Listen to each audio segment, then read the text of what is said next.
humidity 52%, producing a heat index of 107.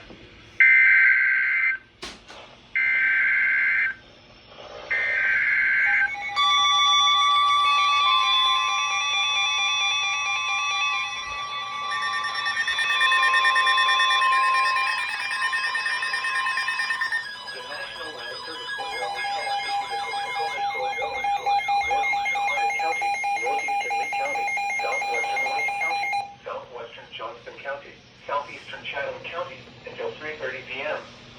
At 2:43 p.m., a severe thunderstorm was located 11 miles east of Sanford, moving east at 20 miles per hour. Hazard, 60 miles per hour wind gusts.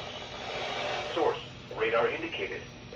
Impact, expect damage to roofs, siding, and trees.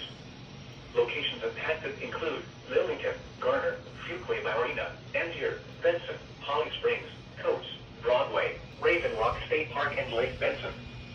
For your protection, move to an interior room on the lowest floor of the building. To report severe weather, contact your nearest law enforcement agency. They will send your report to the National Weather Service office in Raleigh. Repeating, a severe thunderstorm warning has been issued until 3:30 p.m. for the following counties in North Carolina: Chatham, Hardin, Johnston, Lee, and Wake.